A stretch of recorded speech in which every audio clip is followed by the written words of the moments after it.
Hello दोस्तों, मेरा नाम है रूपेश कुमार महतो और आपका हमारा यूट्यूब चैनल में वेलकम है। दोस्तों, इस वीडियो में हम लोग लेकर आ चुके हैं क्लास 11 फिजिक्स, जिसमें हम लोग पढ़ने वाले हैं आज फिजिकल वर्ल्ड। चैप्टर हमारा है चैप्टर नंबर 1। आपका एनसीईआरटी बुक के अकॉर्डिंग हम लेकर आ चुके हैं क्लास 11 फिजिक्स में, जहां पर हमारा चैप्टर नंबर 1 है फिजिकल वर्ल्ड। इसमें हमारा आज का टॉपिक रहेगा फंडामेंटल फोर्स इन नेचर। जैसा कि आपने थंबनेल में देख ही लिया है, दुनिया की 4 सबसे खतरनाक बल, जिसको फंडामेंटल फोर्स कहते हैं या फिर बेसिक फोर्स कहते हैं इन नेचर में, प्रकृति में। तो ये 4 फंडामेंटल फोर्स आपके स्क्रीन पर है दोस्तों, देख लीजिए 4 फंडामेंटल फोर्स का नाम क्या क्या है। सबसे पहला नाम है आपका ग्रेविटेशनल फोर्स, गुरुत्वाकर्षण बल, जिसको हिंदी में हम लोग कहते हैं, जो आपने बचपन में भी बहुत बार पढ़ा होगा। इलेक्ट्रोस्टैटिक फोर्स, ये आप क्लास 11 में नए पढ़ रहे हैं और इसके बारे में अधिक जानकारी आपको क्लास 12 में मिलेगी। पहला चैप्टर जिसका नाम है इलेक्ट्रोस्टैटिक्स। दूसरा और तीसरा है आपका strong nuclear force. Strong nuclear force ये भी बहुत खतरनाक फोर्स है, ठीक है दोस्तों, और ये सबसे खतरनाक फोर्स है, इसका प्रभाव सबसे ज्यादा है। Weak nuclear force, weak nuclear force भी एक तरीके का फोर्स है और ये वीक न्यूक्लियर फोर्स बहुत खतरनाक फोर्स है। भले इसका नाम में आप नाम के आगे लगा हुआ है वीक, इसका मतलब आप इसको वीक नहीं समझिए। ये अगर दुनिया में फैल गया ना तो फैलता है, ठीक है, इसको कोई नहीं रोक सकता है। जापान के हिरोशिमा नागासाकी में जो आपका एटम बम गिरा था, जिसमें जो किरणें फैला, जो भी किरणें फैला था, उसमें वो जो रिएक्शन हो रहा है अभी तक, वो भी आपका वीक न्यूक्लियर फोर्स के ही अंदर में आता है, ठीक है दोस्तों। तो बहुत खतरनाक फोर्स है जिनके बारे में आज हम लोग पढ़ने वाले। तो इस वीडियो में ज्यादा डिटेल में हम लोग नहीं जाएंगे, क्योंकि आप लोग क्लास 11 में नए आए हुए हैं और साइंस आप पहली बार लिए, ठीक है दोस्तों। तो फिलहाल हम लोग ये चारों फोर्स के बारे में आपको छोटी छोटी और जो बेसिक जानकारी है, जिससे आप कहीं भी इन फोर्स के बारे में सुनेंगे तो आपको थोड़ा सा जानकारी रहेगा, नहीं हाँ इस फोर्स में कुछ ये होता है और इस फोर्स से मतलब आप फीलिंग कर पाएंगे। बस इतने हम लोग बताएंगे कि आप फीलिंग कर पाएंगे कि किस फोर्स में होता क्या है, कौन फोर्स किसके किसके बीच में लगता है, ठीक है दोस्तों। तो आप वीडियो में लास्ट तक जरूर बने रहिए।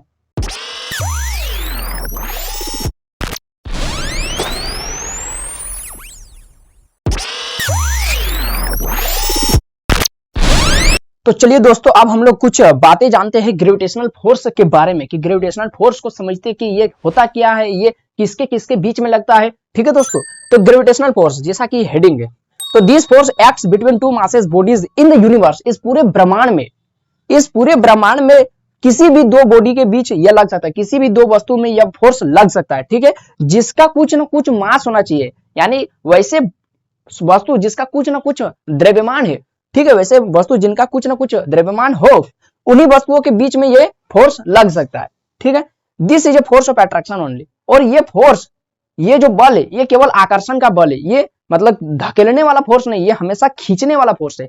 दुनिया में कोई भी दो वस्तु एक दूसरे को खींचती है। This force acts between every objects which are present in the universe. दुनिया में जितना भी चीजें हैं, सब एक दूसरे को जिस बल से खींचती है अपनी तरफ, धकेलती है वो नहीं, खींचती है अपनी तरफ, उस बल को गुरुत्वाकर्षण बल कहते हैं, ग्रेविटेशनल फोर्स कहते हैं। The range of this force is very long distance. और इस फोर्स का जो रेंज है, यानी इसका जो प्रभाव है, यह कितना दूरी तक ये किसी भी दूसरे वस्तु को खींच सकता है, कितना दूरी तक, इनफिनाइट, अनंत दूरी तक। फॉर एग्जाम्पल, जो सूर्य है वो सभी ग्रहों को अपनी ओर खींच के रखा है, तभी सोलर सिस्टम का निर्माण हुआ है, ठीक है, तभी सोलर सिस्टम का निर्माण हुआ है, जिसमें सूर्य जो है सभी ग्रहों को अपने पास खींच कर रखा है। तो किस बल से खींच कर रखा है? गुरुत्वाकर्षण बल। और सूर्य और तरह के ग्रहों के बीच का दूरी बहुत ज्यादा है, इनफिनाइट डिस्टेंस है, ठीक है, तो फिर भी एक फोर्स सभी ग्रहों को सूर्य से बांधे रख रहा है, जिसको बोलते हैं ग्रेविटेशनल फोर्स। यानी इसका जो रेंज है, इसका जो क्षमता है, पावर है, वो बहुत दूर तक है, इनफिनाइट, अनंत दूरी तक है। But this is the weakest force in nature. लेकिन इसका सबसे बड़ी कमजोरी ये है कि यह सबसे कमजोर फोर्स है, यानी ये इसमें इतना भी ताकत नहीं है कि किसी को अपनी ओर पूरी तरह से बांध कर मतलब एकदम चिपका ले। मतलब फोर्स का है, पावर है कि वो बांध कर एक निश्चित दूरी पर अटका करके रख सकता है, लेकिन इतना नहीं कि वो उसको अपने खींच के अपने पास ले आए, इतना उसके पास फोर्स बल नहीं, मतलब पावर नहीं है। यानी ये सबसे कमजोर फोर्स है। जितना भी हम लोग 4 फोर्स अभी देखेंगे, सबसे कमजोर यही है। This force acts without making any physical contact with bodies. और यह किसी भी दो वस्तुओं को बिना छुए, बिना उसको स्पर्श किए, यानी उसको उसके पास फिजिकल कॉन्टेक्ट बिना बनाए उसको अपनी ओर खींच सकता है। जैसे सूरज और तरह के ग्रह, क्या ये सूरज और तरह के ग्रह क्या सटे हुए हैं? नहीं ना, फिर भी वो इतना दूर में है, और इतना दूर में यानी कोई कांटेक्ट नहीं है, कोई फिजिकल कांटेक्ट नहीं, फिर भी वो क्या कर रहा है, उसको खींच कर रख रहा है, ठीक है। जैसे कि हम लोग मार्कर को भी पकड़ के रखे तो ये हमारा हाथ का और इसके पास फिजिकल कांटेक्ट है, लेकिन यहाँ पर क्या गुरुत्वाकर्षण बल में कोई फिजिकल कांटेक्ट की जरूरत नहीं होता है।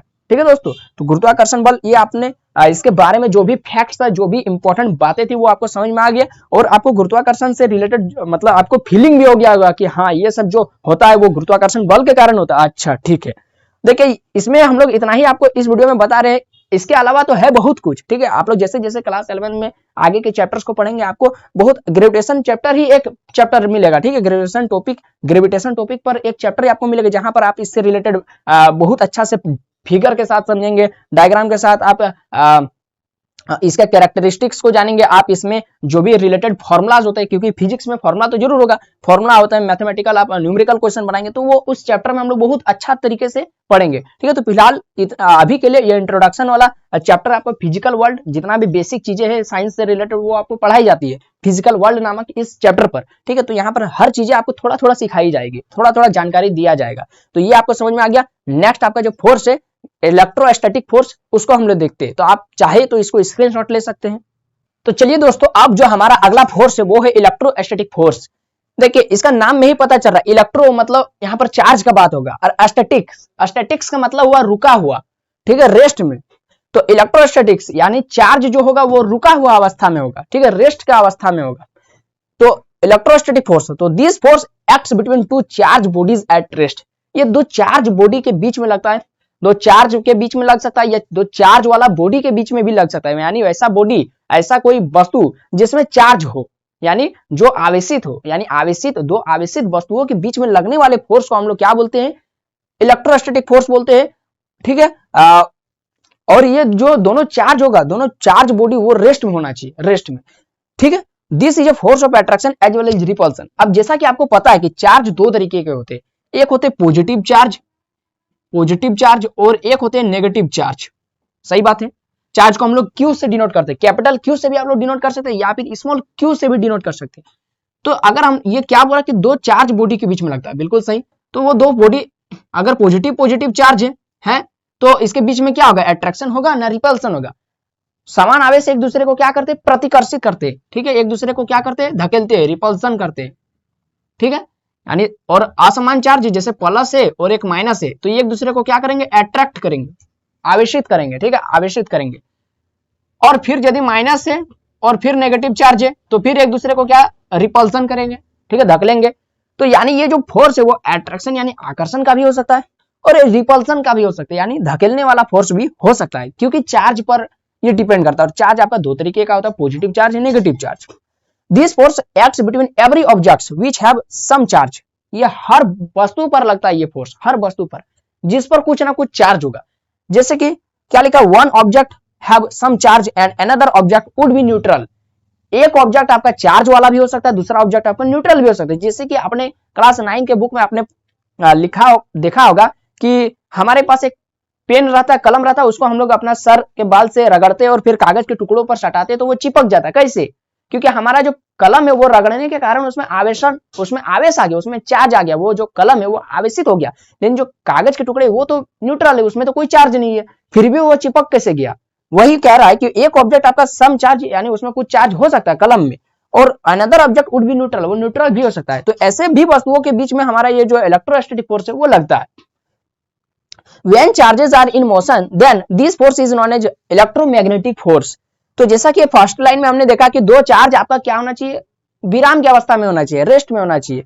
लेकिन अगर मान लेते चार्ज मोशन करने लगे, फॉर एग्जांपल जैसे कि हम लोग मान लेते हैं हम लोग एक करंट फ्लो करा रहे, ठीक है, एक वायर से, एक तार से करंट को फ्लो करवा रहे, तो करंट जैसे हम लोग स्विच को ऑन करेंगे चार्ज मोशन करने लगेगा, है चार्ज गति करने लगेगा। तो जैसे और जैसा कि आपको कहा जाता है कि जो 11,000 वोल्ट के तार के सामने कभी रहना नहीं चाहिए, काहे, क्योंकि वो खींच लेता है। कैसे खींच लेता है, क्योंकि उसके चारों तरफ, जैसे कि ये मान लेते तार है, ये तार फ्लो माने तार जा रहा है, ठीक है, कई दूर तक जा रहा है, तो इसमें 11,000 वोल्टेज का करंट पास हो रहा है, ठीक है, 11,000 वोल्टेज का जो सड़क किनारे रहता है वो वाला ट्रांसफार्मर वाला सब। तो इसके जो तार के जो चारों तरफ का जो एरिया है, जो क्षेत्रफल है, वो क्या होता है, चुंबकीय क्षेत्र बन जाता है, मैग्नेटिक फील्ड बन जाता है ना। इसीलिए कहा जाता है कि उसके सामने नहीं जाना, क्योंकि उसका रेंज के सामने अगर हम लोग जाएंगे तो वो अपना इलेक्ट्रोमैग्नेटिक फोर्स के कारण आपको खींच लेगा। तो ऐसे भी वस्तुओं के बीच में क्या होता है, इलेक्ट्रोमैग्नेटिक फोर्स होता है। जब चार्ज मेरा क्या रहता है, मोशन में रहता है, यानी चार्ज गति कर रहा है, तब फिर उसमें मैग्नेटिक फील्ड आएगा, और मैग्नेटिक फील्ड आएगा तो ऐसा फोर्स को हम लोग मैग्नेटिक इलेक्ट्रोमैग्नेटिक फोर्स बोलेंगे। ठीक है दोस्तों, ये भी आपको समझ में आ गया। इलेक्ट्रोस्टैटिक फोर्स यानी जब चार्ज रेस्ट यानी विराम में रहेगा तो उस फोर्स को इलेक्ट्रोस्टैटिक फोर्स बोलते हैं। अगर चार्ज मोशन में है तो उसमें मैग्नेटिक फील्ड आ जाता है, मैग्नेटिक प्रॉपर्टीज आ जाता है, चुंबकीय गुण आ जाते हैं, जिस कारण से उस फोर्स को हम लोग इलेक्ट्रोमैग्नेटिक फोर्स बोलते हैं। ठीक है, the range of this force is infinite, इसका भी रेंज बहुत दूर तक होता है। ठीक है, अगर जितना शक्तिशाली आपका इलेक्ट्रोस्टैटिक इलेक्ट्रोमैग्नेटिक फोर्स रहेगा उतना उसका रेंज बढ़ते जाएगा।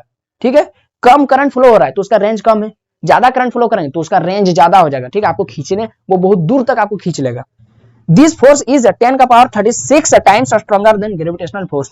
और ये जो फोर्स है, अब देखिए, अब एक पॉइंट जो हम लोग यहाँ पर ऐड करेंगे वो तुलना करेंगे कि जो सबसे कम वीकेस्ट फोर्स कौन था, ग्रेविटेशनल फोर्स। अब उससे तुलना करेंगे कि अगर ग्रेविटेशनल फोर्स 1 है तो उसका तुलना में जो आपका मेरा इलेक्ट्रोस्टैटिक फोर्स है वो 10 का पावर 36 टाइम 10 का पावर 36 टाइम स्ट्रॉन्गर होगा। तो समझ रहे, ग्रेविटेशनल फोर्स क्या कर रहा था, ग्रहों को बांध के रख रहा था, सटा नहीं ले रहा था अपने पास। लेकिन जो इलेक्ट्रोस्टैटिक फोर्स है वो इतना ताकतवर कि वो आपको खींच लेगा और लटका के रख देगा। जैसे तार समय होता है ना कि किसी को अगर पकड़ लिया तो बस लटकले रह जाता है, कैसे छोड़ भी नहीं करेगा वो, जब तक आपका शरीर एकदम न्यूट्रल ना हो जाए, मतलब जब तक वो इंसान मर न जाए। समझ रहे हैं कितना खतरनाक रहता है, सबसे खतरनाक यही फोर्स है। ठीक है, 36 टाइम्स, लेकिन इससे भी खतरनाक आने वाला है। लेकिन रेंज के हिसाब से, अगर रेंज के हिसाब से कहा जाए सबसे खतरनाक फोर्स क्या है तो इलेक्ट्रोस्टैटिक फोर्स अभी आने वाला है। स्ट्रॉन्ग न्यूक्लियर फोर्स, उससे खतरनाक दुनिया में कोई फोर्स नहीं, लेकिन उसका रेंज बहुत छोटा है। ठीक है, वो बहुत कम देखने को मिलता है। समझ रहे, चलिए आगे हम लोग देखते हैं। इसको आप अगर चाहते हैं तो स्क्रीनशॉट लेकर के आप अपना फेयर कॉपी में लिख सकते हैं। हाँ, फेयर कॉपी में लिख सकते हैं। तो आ गया है दोस्तों, आ गया है, देख लीजिए, strong nuclear force, nuclear physics बहुत खतरनाक चीज है। ठीक है दोस्तों, nuclear force, strong nuclear force. तो न्यूक्लियर फोर्स दो तरीके का होता है। तो न्यूक्लियर फोर्स आता कहां से, जब न्यूक्लियर रिएक्शंस होते हैं, न्यूक्लियर रिएक्शन, ठीक है, नाभिकीय अभिक्रियाएं होती है तब। तो नाभिकीय अभिक्रियाओं के कारण दो तरीके के फोर्स डेवलप होते हैं, एक स्ट्रॉन्ग न्यूक्लियर फोर्स, एक होते हैं वीक न्यूक्लियर फोर्स। तो स्ट्रॉन्ग न्यूक्लियर फोर्स क्या होते हैं, this force acts between proton and neutron in A nucleus. तो जैसा कि लिखा है न्यूक्लियर फोर्स यानी नाभिकीय बल, तो ये नाभिक, तो परमाणु के नाभिक में कौन कौन सा परमाणुविक कण पाए जाते हैं, कौन कौन सा एटॉमिक सब एटॉमिक पार्टिकल्स पाए जाते हैं परमाणु के नाभिक में। तो जैसा कि आपने देखा होगा कि एटम का चारों तरफ इलेक्ट्रॉन चक्कर लगाते हैं, और एटम के न्यूक्लियस में यानी नाभिक में दो सब एटॉमिक पार्टिकल्स होते हैं, प्रोटॉन और न्यूट्रॉन। तो प्रोटॉन में चार्ज होता है पॉजिटिव चार्ज, और न्यूट्रॉन में चार्ज नहीं होता है, न्यूट्रल होता है, वो उदासीन होता है। तो प्रोटॉन होता है पॉजिटिव, न्यूट्रॉन होता है नेगेटिव। तो प्रोटॉन और न्यूट्रॉन जो न्यूक्लियस के अंदर में, तो दोनों के बीच में लगने वाला जो आकर्षण का बल है, this is a force of attraction only. तो जो आकर्षण का बल है उसी को हम लोग क्या बोलते हैं, स्ट्रॉन्ग न्यूक्लियर फोर्स। तो इसका नाम स्ट्रॉन्ग न्यूक्लियर क्यों पड़ा है, क्योंकि ये एटम का न्यूक्लियस और एटम का साइज ही 10 का पावर माइनस 15 मीटर होता है, यानी बहुत छोटा, और उसका अंदर में न्यूक्लियस है, यानी न्यूक्लियस का साइज होता है 10 का पावर माइनस 15 मीटर। तो ये बहुत छोटा, और उसके अंदर में इतना छोटा चीज के अंदर में फोर्स लग रहा है, माने ये बहुत खतरनाक फोर्स होगा, स्ट्रॉन्ग न्यूक्लियर फोर्स, इसीलिए इसका नाम पड़ा। तो this force acts between proton, और ये जो फोर्स है केवल प्रोटॉन न्यूट्रॉन में नहीं लगता है, ये प्रोटॉन में भी लग सकता है। और मैंने आपको बताया कि प्रोटॉन का चार्ज होता है प्लस और प्रोटॉन का फिर चार्ज होता है प्लस। तो ऐसे तो प्लस और प्लस तो रिपल्सन करना चाहिए, प्लस चार्ज और प्लस चार्ज, तब तो रिपल्सन करना चाहिए है। ये एक नाभिक है, ठीक है, नाभिक के अंदर में प्रोटॉन न्यूट्रॉन बहुत सारा चीज है, ठीक है, यानी केवल प्रोटॉन और न्यूट्रॉन ही है, लेकिन बहुत ज्यादा मात्रा में। तो ये तो इस तरह न्यूक्लियस है, ये पूरा क्या है, न्यूक्लियस है। तो अब तो ये रिपल्सन कर रहा था तो मेरा नाभिक टूट जाना चाहिए था, ये इधर से दौड़ने खोजेगा है, तब तो मेरा नाभिक टूट जाना चाहिए था। लेकिन ऐसा नहीं होता, क्योंकि ये दोनों चार्ज को जो एक समान है, दोनों ही चार्ज को एक बहुत खतरनाक बल क्या कर रहा है, बांधे रखता है, जिसको हम लोग बोलते हैं स्ट्रॉन्ग न्यूक्लियर फोर्स। समझ रहे ना। और ये जो फोर्स है वो न्यूट्रॉन में भी लग सकता है, ठीक है, न्यूट्रल पार्टिकल्स में भी लग सकता है, न्यूट्रॉन में भी लग सकता है, ठीक है, ये जो फोर्स है। और ये प्रोटॉन न्यूट्रॉन में भी लग सकता है, ये प्रोटॉन न्यूट्रॉन में भी लग सकता है। समझ रहे ना। तो ये बहुत खतरनाक फोर्स है, ये प्रोटॉन के मतलब ये एटम के नाभिक में जो प्रोटॉन और न्यूट्रॉन होते हैं उनके बीच में लगते हैं, ये प्रोटॉन में भी लग सकते हैं, न्यूट्रॉन में भी लग सकते हैं, और प्रोटॉन न्यूट्रॉन में भी लग सकते हैं। ये बातें आपको खाली ध्यान में रखना है। The range of this force is very small. मैंने आपको बताया कि सबसे खतरनाक फोर्स आपका इलेक्ट्रोस्टैटिक फोर्स है, क्योंकि उसका रेंज बहुत ज्यादा है। लेकिन उससे भी खतरनाक है आपका स्ट्रॉन्ग न्यूक्लियर फोर्स, लेकिन इसको थोड़ा सा इसमें डिमेरिट क्या है कि इसका जो रेंज है वो सबसे कम है, 10 का पावर माइनस 15 मीटर। ठीक है, और 10 का पावर माइनस 15 मीटर न्यूक्लियस का साइज होता है। तो जितना बड़ा घर का बाउंड्री होगा उतना ही तक आपका मतलब पावर रहेगा ना। ना आप किसी का दूसरे का भी घर में आपका ज्यादा पावर रहता है, नहीं ना, अपना घर में सब शेयर रहता है, क्योंकि अपना घर का एरिया तक उसका पावर बहुत ज्यादा रहता है। तो इसका घर का एरिया है न्यूक्लियस का साइज के बराबर। न्यूक्लियस का साइज होता है 10 के पावर माइनस 15 मीटर। तो जितना बड़ा घर रहेगा उसी के अंदर में वो अपना प्रभाव दिखा पाएगा, तो उसी के अंदर इसका रेंज रहता है। ठीक है, इतना ही तक वो अपना फोर्स लगा सकता है। But this is the strongest force, लेकिन इसको सबसे ज्यादा स्ट्रॉन्ग फोर्स माना गया है साइंटिस्ट के द्वारा। दिस फोर्स इज 10 का power 38 times stronger than gravitational force. और जैसा कि मैंने आपको बताया कि एक पॉइंट में यहाँ पर ऐड करूंगा जहां पर हम लोग तुलना करेंगे ग्रेविटेशनल फोर्स से, क्योंकि ग्रेविटेशनल फोर्स आपका वीकेस्ट फोर्स है इन नेचर, ठीक है, प्रकृति में।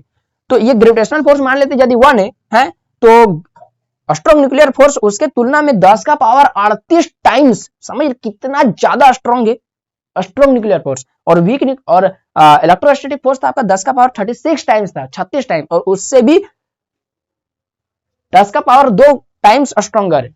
ठीक है, तो ये हो गया दोस्तों स्ट्रॉन्ग न्यूक्लियर फोर्स। अब हम लोग देखते हैं एक लास्ट जो हमारा फोर्स बचा हुआ है वीक न्यूक्लियर फोर्स, और उसको बच्चे नहीं समझ पाते। ठीक है, वीक न्यूक्लियर फोर्स ये बहुत आसान लगता है, लेकिन इसके अंदर में जो कॉन्सेप्ट है वो बहुत खतरनाक चीज है। ठीक है, तो चलिए आप इसको अगर चाहे तो स्क्रीनशॉट ले सकते हैं। तो नेक्स्ट जो आपका फोर्स है दोस्तों, सबसे आखिरी फोर्स वीक न्यूक्लियर फोर्स। ऐसा इसका नाम में वीक लगा हुआ है, इसका मतलब आप इसको कमजोर मत समझिए, बहुत खतरनाक फोर्स है, क्योंकि इसका नाम ही है न्यूक्लियर फोर्स, नाभिकीय बल, बहुत खतरनाक फोर्स है। This force acts between the elementary particles emitted during radioactive decay of a radioactive substance. Radioactive decay ये बहुत खतरनाक चीज है। रेडियो एक्टिव डीके जो इस चीज को करता है साइंटिस्ट उसको पता है कि इसके कारण होता क्या है। जो हिरोशिमा नागासाकी में जो आपको बम गिरा था वो भी क्या था, एक तरह का रेडियो एक्टिव डीके था। अल्फा कण पूरा फैल गया था हर जगह दुनिया में, और अभी भी वहां के जो बच्चे पैदा होते हैं उसमें भी उस कण का प्रभाव है, और अभी भी वहां विकलांग शिशु पैदा होते हैं। तो रेडियो एक्टिव डीके हमारे देश में भी रेडियो एक्टिव डीके जो कराए जाते हैं, जो बमों का जो परीक्षण होता है उसका रेंज को और उसके प्रभाव को जांचने के लिए जो प्रयोग किए जाते हैं उसका भी लिमिट के अकॉर्डिंग किए जाते हैं। ठीक है दोस्तों, क्योंकि इसमें जो कण का जो प्रभाव रहता है वो कभी ना खत्म होने वाले कण होते हैं। ठीक है, तो आखिर समझते हैं कि वीक न्यूक्लियर फोर्स है क्या। तो जैसा कि आपको पता है कि ये एक फोर्स है, लेकिन लगता है किसके किसके बीच में, ये लगता है एलिमेंटरी पार्टिकल्स के बीच में।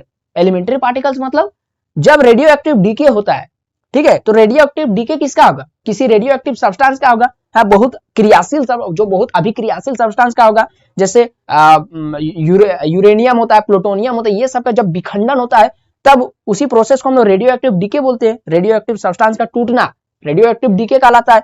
तो जब टूट रहा है तो उसके टूटने के कारण बहुत सारा क्या होता है, नए नए कण निकलते हैं, नए नए कण जो बहुत खतरनाक कण होते हैं, जो मानव शरीर के लिए बहुत खतरनाक होते हैं। तो उन कणों के बीच के जो लगने वाला फोर्स उसी को बोलते हैं वीक न्यूक्लियर फोर्स।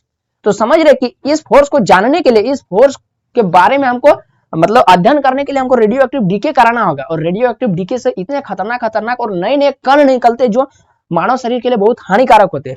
तो आपको समझ में आ गया कि रेडियो एक्टिव डीके का कारण जो नए नए जो एलिमेंट्री पार्टिकल्स निकलते हैं और नए नए एलिमेंट्री पार्टिकल्स के बीच में जो लगने वाले फोर्स होते हैं उसी को हम लोग बोलते हैं वीक न्यूक्लियर फोर्स। तो फॉर एग्जांपल जैसे कि एक हम लोग डीके करवा के देखते हैं, जैसे beta decay, alpha decay, gamma decay. ठीक है, बीटा डीके करा के देखते तो बीटा डीके का कारण दो तरीके का कण निकलता है, दो तरीके का एलिमेंट्री पार्टिकल निकलता है, एक इलेक्ट्रॉन और एक न्यूट्रिनो। ये दो पार्टिकल के बीच में लगने वाले फोर्स को हम लोग बोलते हैं वीक न्यूक्लियर फोर्स। क्लियर है? उसी तरह से अल्फा डीके भी होता है, बीटा डीके भी होता है, गामा डीके भी होता है, और भी जितना तरीके का एलिमेंट्री पार्टिकल्स और भी जितना तरीके का आपका पार्टिकल्स है सबका, अगर हाइड्रोजन डीके भी होता है, हीलियम डीके भी होता है। ठीक है, आप किसी भी छोटे छोटे, ज्यादातर सबसे छोटे छोटे एटम का क्या कराया जाता है, डीके कराया जाता है, और उससे जो भी पार्टिकल्स निकलते हैं एलिमेंट्री पार्टिकल्स, और उसके बीच में जो लगने वाले फोर्स है, दो पार्टिकल्स के बीच में लगने वाले जो फोर्स उसी को हम लोग बोलते हैं वीक न्यूक्लियर फोर्स। तो the range of this force is very small, इसका जो रेंज है वो बहुत स्मॉल है, 10 का पावर माइनस 18। दो पार्टिकल के बीच में लगने वाला फोर्स है, तो दो पार्टिकल बहुत सामने भी होना चाहिए, ऐसा बात नहीं कि बहुत दूर वाला पार्टिकल और सामने वाला पार्टिकल के बीच में फोर्स लगेगा, ऐसा नहीं। तो वो जहां पर दूर वाला पार्टिकल, तो दूर वाला दूसरा पार्टिकल के बीच में लगेगा फोर्स, सामने वाला पार्टिकल तो सामने वाला पार्टिकल के बीच में लगेगा फोर्स, समझ रहे। तो दिस फोर्स ये समझिए इसका रेंज कितना होता है, मात्र 10 का पावर माइनस 18 मीटर, बहुत छोटा, न्यूक्लियस का भी साइज से छोटा। दिस फोर्स इज 10 का power 25 times stronger than gravitational force. ये वाला फोर्स भी आपका ग्रेविटेशनल फोर्स की तुलना में ताकतवर है। कितना ताकतवर है? 10 का पावर 25 गुना ताकतवर है। 10 का पावर 25 मतलब बहुत बड़ी संख्या, समझ रहे। तो दोस्तों यहां पर हम लोग इस वीडियो में जो भी आपका 4 बेसिक फोर्सेस था, फंडामेंटल फोर्सेस था, जो आपको क्लास 11 का सिलेबस में पढ़ना था, वो मैंने आपको पढ़ा दिया। और ये तो अभी मात्र आपका ट्रेलर था। इसके बाद जैसे जैसे आप क्लास 11 और 12 में पढ़ेंगे, सारे फोर्सेस के बारे में आपको डिटेल में पढ़ने को मिलेंगे। और ठीक है, और इतना पढ़ने को मिलेगा कि आप ये सब दिमाग से बाउंस करने लगेगा। सही बात है, जब आप लोग बीटा डीके, अल्फा डीके ये सब पढ़ेंगे तो उस समय आपको समझ में नहीं आएगा। ये आप लोग 12 का लास्ट में पढ़ेंगे, उस समय जो बड़े बड़े रिएक्शन देखने को मिलेंगे, आपको समझ में नहीं आएगा। वो सब आपको हायर एजुकेशन में सीखने को मिलेगा, समझने को मिलेगा। ठीक है दोस्तों, तो ये वीडियो आपको कैसा लगा आप हमको जरूर कमेंट बॉक्स में बताइए। वीडियो अच्छा लगा होगा तो लाइक करना है, अपने दोस्तों में शेयर कर देना है, वीडियो को नए नए बच्चों तक पहुंचाना है। ठीक है, और हम लोग क्लास 11 का फिजिक्स को भी शुरुआत कर दिए है स्टार्टिंग से। तो आप लोग चैनल को सब्सक्राइब कर लीजिए ताकि आने वाला लेटेस्ट वीडियो का नोटिफिकेशन आपके मोबाइल पर मिलते रहेगा। तो बस अभी के लिए इतना ही, फिर मिलते हैं नए वीडियो में। पढ़ते रहें। जय हिंद, वंदे मातरम।